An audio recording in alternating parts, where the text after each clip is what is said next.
Nagpaalam na si dating Vice Presidente Leni Robredo sa kanyang partido, ang Liberal Party.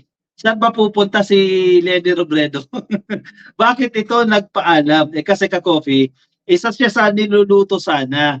Niluluto sana siya nung tumakbo sa pagkasenador sa 2025. Kasi yung kanyang pagtakbo dyan, posible yan yung mag-aangat sa Liberal Party. Di ba?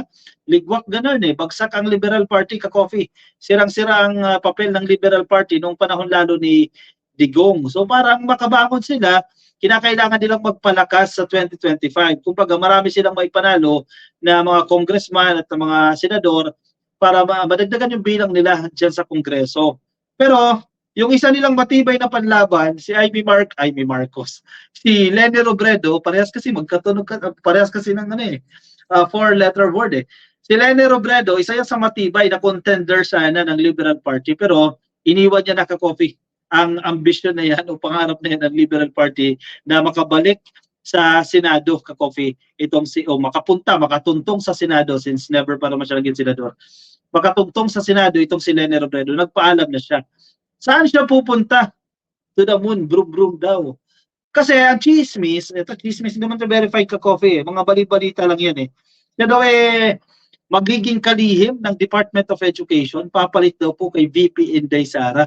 Hati ang opinion ng mga loyalista dyan. Kahapon topic natin yan Iba-iba ang opinion dyan Mayroon mga pumapabor na si Leni, sige na, paupuin na siya dyan bilang Deputy Secretary.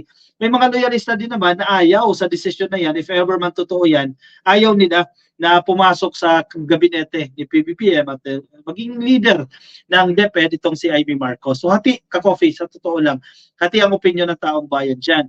So ngayon, ito ang malinaw. Hindi na siya tatakbo sa pagkasenador kasi nagpaalam na siya pero tatakbo siya bilang alkalde ng Naga City. Bilang mayor, ka-coffee, yan ang posisyon ng dati niyang asawa niya na mayapa.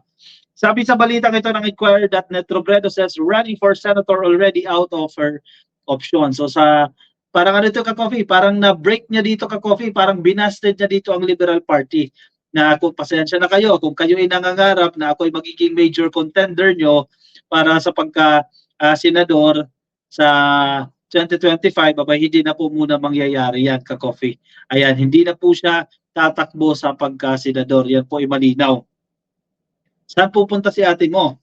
Former Vice President Leni Robredo has ruled out running for senator in the 2025 midterm elections. Sa interview niya po with the local reporters dyan po sa Naga City, sa Camarines Sur, Robredo said she has informed the Liberal Party about her decision. Kahapon, nabalita rin natin ito, nagsalita po si Lagman na kinukumpirma niya nga na base daw sa kanilang conversation, tatakbo nga raw po sa pagka-alkalde, pagka-mayor dyan sa Naga, itong si Leni. Sabi niya, and I quote, sinarado ko na kaya, nagpaalam na ako sa LP. Kaya ako nagpaalam sa LP na hindi na ako tatakbo sa Senado. Sinabi ko na ang preference ko ay tatakbo akong alkalde ng Naga, unquote. Diba? Ang timbang natin dyan Kung mag-a-aspire siya for higher position sa 2028, let's say presidency si Leni Robredo, dapat mag-senador siya. Pero kung gusto niya lang ng tahimik na buhay, chillax lang siya, meron siyang sariling kingdom, makapangyarihan din ng mayor ka-coffee. Control mo lahat dyan yung LGU na yan Control mo lahat. Kung gusto niya yan, medyo tahimik na buhay, mag-mayor siya. Robredo's plan to run for Naga mayoral race, a post once occupied by her late husband, former Interior Secretary Jesse Robredo, was first revealed by LP President and Albay 1st District Representative Edsel Lagman. Kahapon yan, napag-usapan natin yan. Lagman said in an interview with reporters at the Batasang Pambansa Complex after being asked about the possibility that Robredo would get nominated for the vacant Education Secretary. Kasi yan yung mga, actually kahapon ka-coffee, matunog yan Yung balita na yan na pwesto nga bilang Deputy Secretary itong si Leni Robredo. Hindi ko alam ka-coffee. Sabi ko nga hati siguro, testing the waters yan. Medyo tinatansya din yung administrasyon. Diba? Kung ano bang magiging reaksyon ng taong bayan dyan kung si Leni Robredo nga ang ipapalit bilang Secretary ng Department of Education. So, ang atin naman dyan ka-coffee, we have to respect kung ano man po yung magiging desisyon ni PBBM dyan, kung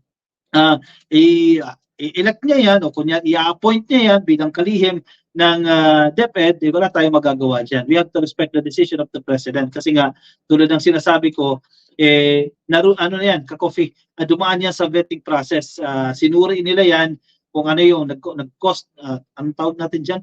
In-analyze nila yan kung ano yung magiging potentially effect nito sa administrasyon ni PBBM at paano ito makakatulong sa gobyerno o sa liderato ni PBBM. Inassess nila yan, definitely. Inisip nila yan bago sila kumilos if ever man they push through with the appointment of Leni Robredo as the Department of Education Secretary. Kaya chillax lang. O sige, for the meantime, ang confirmed pa lang dyan, kasi unless na-release na itong appointment paper, ano pa lang, Naga City Mayor pa lang ang potentially na pupuntahan ni Leni Robredo. At kung gawin niya yan, na mag-aalkalde siya, mukhang wala na siyang interest na maging presidente pagdating ng 2028. So yan yung ating analysis dyan. Teka, nawawala-wala yung ano natin nawawala-wala yung feed natin. Siguro dahil mahina ang internet, dahil umuulan-ulan. Malinaw ba ako dyan sa inyo ka-coffee? May audio ba ako? Nawawala-wala lang. Nagbablock lang yung screen. May audio po ba? Comment lang dyan ka-coffee. May audio ba tayo? Hindi ko alam, medyo mahina ang ating internet. Nawawala-wala yung ating screen.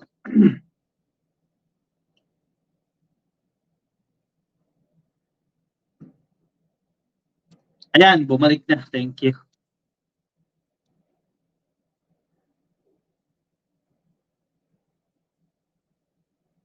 Nasa Milan, Italy, si Ruben Alcabedo, shoutout po sa inyo. Ayan, thank you.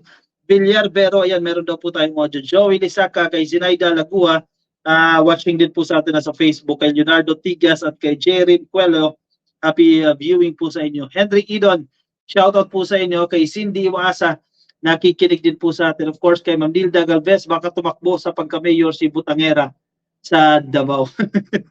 Kahit hindi siya residente dyan ng Davao. No? Pero pansinin mo, lagi nasa Davao nga. Hindi ko alam kung anong ginagawa dyan ni Senadora Amy Marcos. Bakit lagi nandiyan dyan sa Davao? Siguro dahil nandiyan dyan lagi si BP Inday Sara Duterte. Siguro to show support. Kasi best friends Beshi-beshi yan Siguro kaya lagi nandiyan dyan yan. Para magpakita ng suporta sa kanyang kaibigan. Di ba?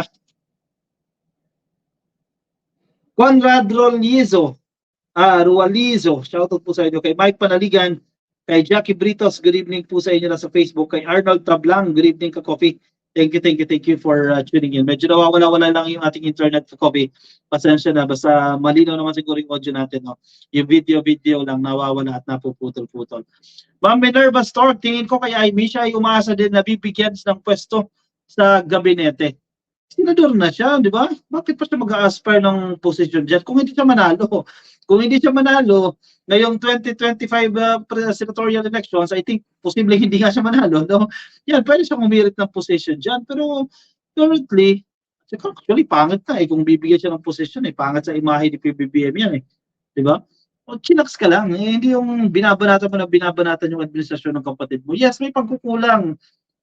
Wala naman perfectong leadership. Even si Digong, kahit yung pinakamagaling na presidente, may mga pagkukulang yan. You cannot have it all, ika nga ka-coffee. Pero hindi yung to the point na ipapangalandakan mo na dito nagkukulang yung kapatid mo. Pangit tingnan yan. Diba? Ay, bakungan, imposible yan na si Leni ang papalit sa DepEd. Hello, baka lalo bagsak ang comprehension ng Pinas. Correct. Sana mabasa, sabi ni Entrepman. Actually, dapat ang i-appoint din kasi dyan talaga, educator talaga, at may background, kumbaga career dyan sa sektor ng edukasyon. Alam niya yung problema at alam niya yung paano ma-actionan. Ang tutol tayo dyan ka-coffee, yung i-appoint dyan, politiko. Kasi pag politiko yan, naipit na naman sa politics yung sektor ng edukasyon natin, which is supposed to be, dapat hindi So, as of the moment, wala pang matibay ka-coffee kung sino talaga yung dapat na ilagay dyan, yung best person to fit yung position na yan. May mga lumulutang-lutang ng pangalan, may mga suggestions, pero siguro ongoing yung vetting process nila dyan, pagpili nila kung sino papalit. Lumulutang nga itong pangalan ni Carl Balita, yan yung mga suggestion, no? Si Carl Balita, si Professor Clarita Carlos, yan yung mga lumalabas, si Professor Antonio Contreras, yan yung mga naglalabasan ng mga pangalan, no? Pero actually mahirap na decision yan at mahirap na proseso yan sa pagpili sa susunod na education secretary. Ako naman, ang tingin ko niyan, baka bumalik lang dyan si Briones. Natatandaan niyo si Briones, ha? Baka bumalik lang diyan sa DepEd ulit, yung dating secretary din ng panahon ni Digong. Rosalina Gonzalez, good evening ka coffee. Alam mo bakit? Si Briones kasi up until now, no, ay aktibo pa rin ito, nasa CMEO pa rin ito ka coffee na, which is matibay na partner po, no, ng Department of Education. Mersky, nasa departamento mismo yan, ang qualified mismo, baka pinag-aaralan na yan ng Pangulo, matalino si PBB ang pinag-iisipan niya ng mabuti, Mersky. Agree ako dyan, Mersky, na sana kumuha from the internal, no? Kumbaga, from within, sorry. Kumuha ng susunod na secretary from within, kumbaga career niya na talaga yung sektor ng edukasyon. Diyan kumuha. Fernando Coson, pwede siguro si Professor Clarita Carlos.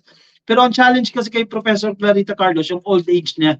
No, hindi naman natin minamatahan. We do not discriminate yung edad ng isang tao, no, pero isang consideration din kasi yan sa laki ng problema. I don't see na willing pang i-accept ni Professor Clarita ni Carlos yung malaking challenge dyan sa Department of Education.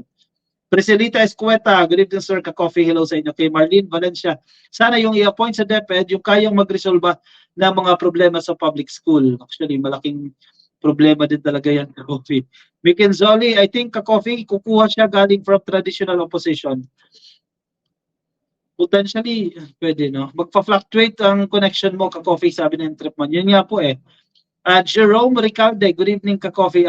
Sally Saludes, shoutout po sa inyo. My partner's mom is BFF with Lenny here in Naga. I already asked her and she confirmed she will be running for mayor dyan po sa Naga. Lenny will not replace VP Sara Giannini. Ayan, mukhang confirmed na nga rin niya ka-coffee. Even Lenny Robredo confirmed herself, no, na yun nga, itatakbo nga siya sa pagka mayor. Pero hindi natin alam kung yan ba totoo na unless nandiyan na, di ba? O siya, sige ko lang sa Facebook po kayo, pasuhin na lang ka-coffee, pa-click ng follow or like sa Facebook, YouTube, please click subscribe at i-like lang po yung video na to para sa ating attendance check. Let's move on sa ating next topic. Kuha na po kayo ng inyong kape.